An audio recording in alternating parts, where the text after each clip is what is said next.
오늘의 말씀의 제목은 항상 기뻐하며 감사하라는 말씀입니다. 오늘의 본문의 말씀이 신명기 26장 1절에서부터 3절까지의 말씀입니다. 오늘 우리가 읽은 이 본문의 말씀은 이제 마지막을 앞둔 모세가 이제 이 땅에서 살아가야 되는 이스라엘 백성들에게 전하는 두 번째 설교 말씀의 마지막 부분이 바로 오늘의 말씀이에요. 모세가 이 백성들을 보내놓고 자기는 쓸쓸히 마지막 최후를 맞이할 것입니다. 오늘 말씀의 주제가 뭡니까? 하나님은 우리의 모든 생활을 보고 계신다는 거죠. 우리가 무엇을 대단하게 잘해서 하나님께 영광을 돌릴 수가 있다는 겁니다. 그러나 하나님은 우리 생활에서 가장 필요한 것을 허락해 주시고 또 우리가 받은 것에 대해서 감사하기를 원하고 계신다는 거죠. 일상생활에서 하나님의 복을 기억하면서 은혜에 감사하는 여러분들이 되시기를 바랍니다. 오늘의 말씀의 논지를 보니까 하나님께서는 백성들에게 땅을 주시고 그 땅에서 거둔 것에 대해서 감사하라 그렇게 명령을 합니다. 첫 번째 보니까요, 오늘 1절의 말씀이 뭡니까? 내 하나님 여호와께서 내게 기업으로 주어 차지하게 될 땅에 네가 들어가서 거기에 거주할 때에 그렇게 말합니다. 거기에 거주하게 해주시는 하나님에 대한 말씀이죠. 그리고 두 번째로 보니까 토지의 소산을 거두게 하시는 하나님과 그 다음에 거둔 것을 드리라고 하시는 2절의 말씀을 보니까 내 하나님 여호와께서 네게 주신 땅에서 그 토지의 모든 소산에 만물을 거둔 후에 그것을 가져다가 광주리에 담고 내 하나님 여호와께서 그의 이름을 두시려고 택하신 곳으로 그것을 가지고 가라 그렇게 말씀합니다. 성전으로 가져가라는 거죠. 만물이 뭡니까? 처음 난 것, 처음 난 소산을 가지고 가라 그렇게 말씀합니다. 마지막 네 번째로 보니까 제사장을 통해서 아뢰라 그렇게 말씀합니다. 그때 제사장에게 나아가서 그에게 이르기를 내가 오늘 당신의 하나님 여호와께서 아뢰나이다. 내가 여호와께서 우리에게 주시겠다고 우리 조상들에게 맹세하신 땅에 이르렀나이다 할 것이요 그렇게 말씀을 합니다. 제가 아는 분 중에 한 분이 참 오래전부터 가만 두고 보면 이 사람이 얼마나 사명감을 가지고 정의롭게 이 세상을 살고 싶었던지 그 중에서도 특히 대한민국의 민주화를 위해서 내가 살아보겠다고 용맹을 떨치며 이름을 나타내고 우리가 많은 매스컴에도 등장하고 그 이름 거의 모르는 사람이 없을 정도의 유명한 사람이 있습니다. 이 사람은 자기들의 동료들이 모이면은 대한민국이 어떻게 변해야 되고 어떻게 살아야 되고 정치는 어때야 되고 그것을 그렇게 강조하면서 이 어지럽고 정말 기가 차는 이 세월을 시대를 보면서 울분을 참지 못했던 청년이었다는 거죠. 그런데 이 사람이 그렇게 용기만 가지고 외치면서 지내다가 보니까 홍기도 놓쳐버리고 가족들과도 떨어져 가지고 외롭게 살고 있는 이 사람이 지금도 혼자 외롭게 살고 있습니다. 나이가 70이 넘었는데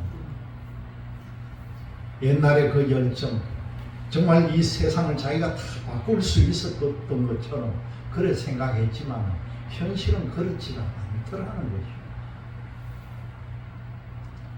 그런데 이 사람이 오래전에 우연한 기회에 어떤 모임에 참석을 했는데 그 모여보니까 거의가 자기보다 새카만 동생들인데 가만 보니까 자기만 가정이 없고 그 사람들은 전부 가정을 가지고 자녀들을 키우고 경제 생활을 열심히 하더라는 것이요. 이제 자기가 되돌아보니까 내가 이렇게 큰 꿈을 가지고 이야기하던 그런 사람이었는데 그 아주 평범하게 사는 사람들의 이야기를 그때 자기가 들어봤다는 겁니다. 가만 들어보니까 이 사람들의 생활은 주로 하는 이야기도 소소한 의식주에 관한 이야기고 그리고 자녀들의 결혼에 대한 이야기 그런 것들이 주 관심사더라는 겁니다. 이것이 바로 사람들의 일상생활이라는 거죠. 큰 꿈을 가지고 큰 소망을 이야기하던 사람이 이 소시민들의 생활에서 자기는 이제 새로운 보람을 발견했다. 그렇게 고백한 걸 제가 들어봤습니다. 그리고 자기도 일상생활에 대한 관심을 갖게 되었다는 거죠. 큰 꿈을 가지고 세상을 위해서 외치던 그것도 일상생활에 관심을 두지 못하면 탁상공론에 불과하다는 겁니다. 자기가 외치던 구호도 전부가 허울 좋은 구호뿐이라는 거예요. 우리 교회 남자 집사님들 잘 들어보세요. 제가 기도하면서 늘 기도 제목이 뭔지 압니까? 하나님, 이 100세 시대에 우리 집사님들도 아직 60도 안 됐는데 앞으로 40년 저들이 어떻게 살아야 될 겁니까? 하나님. 저 기도 제목이 그거예요, 여러분. 그건 내가 강조하잖아요. 신학 공부해가 목사 되라고. 안 넣었다니까요.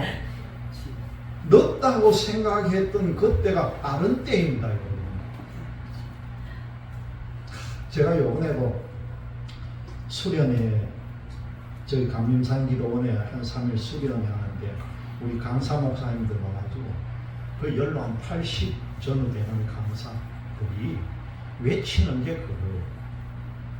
이 시대 자기들이 늦었다고 생각했는데 그 몇천 명 모이던 그 교회들을 전퇴하고 나와가지고 지금 다시 개척하고 이제 시작하는데 옛날에 뿌린 씨앗이 얼마나 귀했던지 개척하자마자 지금 50명, 100명 모여가지고 예배하고 장로 따로 임직 안 해도 옛날에 은퇴했던 장로들 와가지고 거기 장로하고 있고 지금 그런 시대입니다. 집사님들 꼭 용기를 가지고 꿈을 가지길 바랍니다. 길이 안 보이거든 제게 얘기하세요. 길을 제가 닦아줄게요. 어떻게 나가야 되나. 여러분, 우리 하나님이 우리를 창조해 주셨고 우리를 구원해 주셨습니다. 이것이 신앙의 기본이고요. 부인할 수 없는 사실임을 믿으라는 거예요. 이렇게 기본적인 일을 하신 하나님이 우리의 일상생활에 대해 무관심하지 않습니다. 절대로. 전혀 아니라는 거죠. 하나님은 우리의 일상에 대해서 관심을 가지고 계시고 우리에게 은혜를 주시려고 지금도 기다리고 있다는 겁니다. 여러분들은 그 은혜에 감사하시기를 바랍니다. 오늘 말씀을 통해 보니까 첫 번째로 이 기업을 주어서 거주하게 하신 하나님에 대한 말씀인데요. 야곱의 자손들은 땅이 없던 민족입니다. 이주해서 돌아다녔던 민족이죠. 그런데 애굽으로 내려가가지고 그 요셉이 총리가 되는 덕분에 애굽에서도 변두리였던 고센 땅에 정착해서 살기는 됐지만 그 요셉이 죽은 후에 아주 소수 민족이라고 그 애굽 사람들로부터 차별을 엄청 받으면서 살았다는 거죠. 애국 사람들은 인구가 점점 불어나고 있는 이 히브리 민족들을 얼마나 괴롭혔습니까? 강제 노동을 시키고 그렇게 벽돌 굽는 일 시키고 그 아이들이 태어나니까 남자아이를 살려두지 않는 정책까지 펼칩니다. 38을 시켜가지고 남자아이가 태어나면 죽이라고까지 명령을 합니다. 일종의 산하 제한인데 아주 비인격적이고 정말 반문화적인 정책을 펼면서 이스라엘 히브리 민족을 없애려고 했다는 것이죠. 기득권을 가진 사람들은 자기들의 일상생활을 소중하게 여기고 누리지만요, 소외된 사람들의 일상생활을 무시하고 파괴까지 한다는 겁니다. 소시민들 일상생활들을 잘 배려하고 잘 정책을 펼치는 정치가 바로 복지 정책이라고 할 수가 있다는 겁니다. 요번에 집회 가운데에 고신대 총장을 했던 이병수 목사님이, 이분은 떨어지긴 했지만 교육감 선거에 나와가지고 떨어졌던 분인데, 요번에 와가지고 자기가 쓴 논문을 가지고 우리에게 강의를 하는데 주제가 뭐냐고 하면 우리나라에 다문화 사역을 해야 된다. 지금 다문화 사역을 해야 된다. 우리나라가 이주민의 나라가 다 됐다는 겁니다. 이주민의. 그래서 이 교수님이 하나하나 다 기록을 해놨는데요. 전 세계 230개 국가가 있는데 우리나라에 지금 몇 나라에서 와 있나 하면 200개 나라에서 우리나라에 와 있대요. 230개 나라 중에서 200개 나라 국적을 가진 사람들이 우리나라에 들어와 있다는 겁니다. 지금 통계가. 그런데 기록을 보니까 2021년, 지금부터 3년 전에 들어와 있는 사람들이 합법적이든 불법이든 간에 300만 명이 들어와 있다는 거예요. 우리나라에 300만 명의 외국 사람들이 들어와 있다는 겁니다. 그런데 이게 통계를 보니까 이제 2027년 앞으로 3년 뒤가 되면요, 우리나라에 들어올 이주인이 500만 명이 된답니다. 500만 명. 500만 명이라 하니까 권사님 별로 감도 안 잡히죠? 얼마인지. 네? 우리 부산 같은 도시 거의 2개가 된다는 거예요. 들어와 사는 사람들이. 그런데 이게 우리나라뿐만 아니라 이 모습이 지금 세계적인 현상이라는 거예요. 미국을 가든 어디 일본을 가든 저 어디 좀 서방 국가들 유럽을 가든 이 현상들이 똑같이 일어나고 있다는 겁니다. 그러면서 자기가 조사를 했는데 합천에 가면은 가회 초등학교라는 데가 있고 김해에 가면 합성초등학교라고 있는데 합성초등학교에 가가지고 조사를 했더니만요, 전교생의 100명이면 100명 중에 25명이 그 다문화 국가 아이들이라는 거예요. 이주민 국가 아이들이라는 거예요. 다. 근데 놀라운 것은요, 김해는 또 지금 도시라고 그러는데 합천 가회 초등학교라는 곳에 가봤더니만 전교생들이 한 100명 되는데 절반이 다문화 국가 아이들. 절반이. 100명, 전교생이 100명인데 50명이 다문화 아이들이 와서 공부를 하고. 그런데 원래 입학생이 보니까 5명이 그 시골에 입학을 했는데 1명이 우리나라이고 4명이 다국적. 이 아이는 이제 완전히 다국적 초등학교로 완전히 변화가 되는 겁니다. 여러분, 이 현상을 우리는 그냥 보고 넘어가서는 안 된다는 거죠. 이 다문화 가정을 위한 전도를 해야 돼요. 그리고 이 사람들을 위한 사역을 해야 된다는 거죠. 여러분, 이 사람들을 처음에 데리고 올 때는 노동력이 필요해가 데려왔습니다. 그냥 우리나라에 일손이 없으니까 우리나라 일손만 거들어 달라고 데려왔는데, 이 사람이 그냥 노동만 온 것이 아니라 사람이 왔다는 거예요. 사람이 오면 여러분 어떻게 됩니까? 그 사람에게는 과거도 있고 현재도 있고 미래도 있다는 거예요. 한마디로 그 사람 한 사람의 인생 전체가 온 거죠. 단순하게 봐서는 안 된다는 겁니다. 이것은 바로 선교의 기회자, 선교의 도구가 되어야 된다, 그렇게 주장을 하는 걸 들었습니다. 하나님은 선택하신 히브리 민족의 고생하는 걸 봤습니다. 그리고 이 모세를 통해서 애굽에서 나오게 했고, 모세의 후계자 여호수아의 주도로 히브리 민족을 젖과 꿀이 흐르는 가나안 땅으로 이끌어내셨다는 거죠. 하나님이 가나안 땅을 히브리 민족을 위해서 기업으로 주셨다는 겁니다.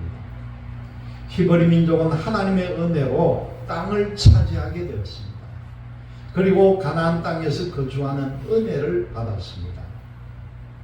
오늘날도요, 세계의 소수민족들은 기득권자에 의해서 땅을 빼앗기기도 합니다. 추방하거나 민족 말살 정책으로 피신하는 경우도 있다는 겁니다. 하나님께서는 이 히브리 민족에게 거주지를, 살 수 있는 땅을 주셨다는 그 은혜를 베푸셨다는 겁니다. 여러분들도 우리가 어떤 곳에서 정착하게 살게 되었던 땅을 차지하고 살게 된 그것이 바로 은혜라는 것을 믿으시기를 바랍니다. 두 번째 보니까요, 오래전에, 옛날에는 사람들이 아주 적었고 이 자연에는 먹을 것, 거둘 것이 많아서 아무 땅에서나 정착하면 살게 되었습니다. 그곳에서 식물을 채집하고 식량을 조달하면 되었다는 거죠. 그런데 점점 사람들이 늘어나면서 모여 살게 되고 식량 문제가 이제 나타나기 시작한 거죠. 농업을 발견하게 되자 그 비옥한 땅에서 농사를 지으며 모여 살게 되었다는 겁니다.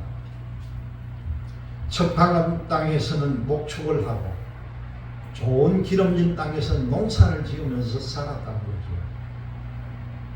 하나님은 이 히브리 민족에게 기름진 땅을 주었습니다.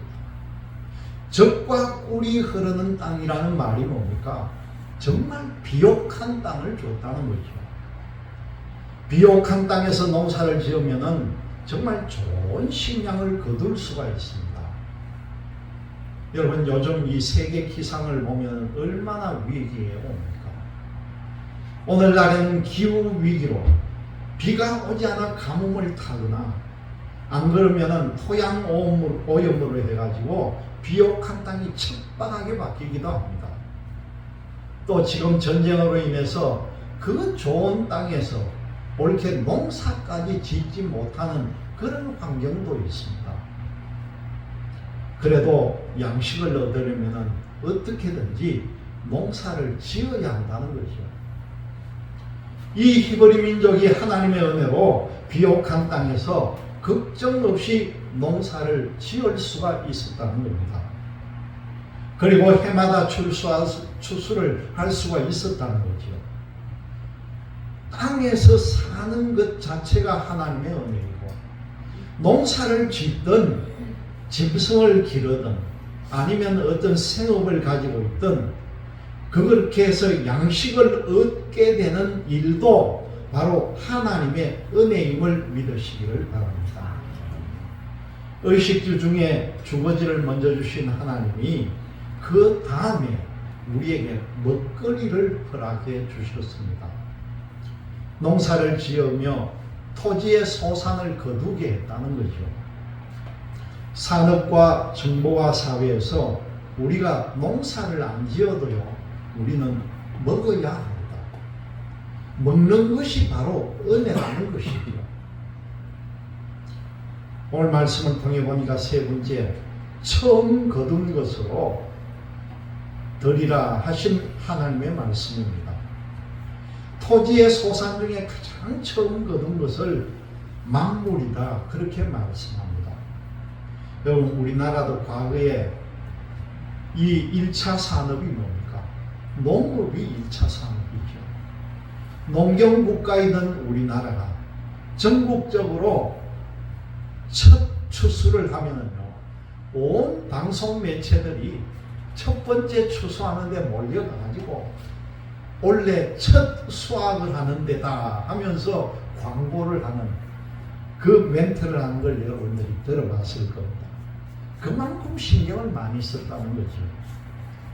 그 정부에서나 아니면 높은 사람들이 직접 가가지고 그 장면을 보고 추수하는 일이 동네나 지역에 잔치가 되고 전국적으로 칭찬받는 일이 다 되었다는 겁니다.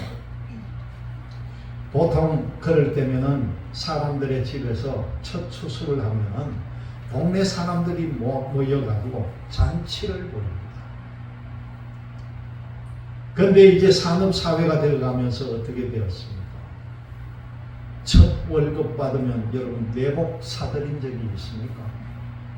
옛날에는 첫 월급 받으면은 내복, 그것도 빨간 내복, 그 사주는 것이 유행처럼 돼가지고 첫 월급만 타면은요, 많은 사람들이 매일 사는 줄로 그렇게만 알았다는 거죠.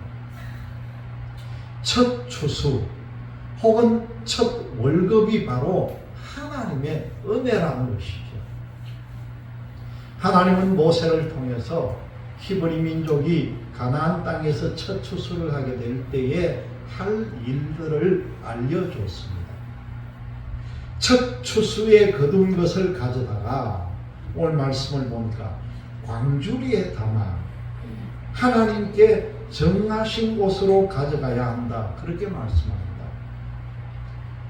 다시 말씀드리면은 하나님의 이름을 두시려고 택하신 곳으로 가야 된다, 그 말이에요.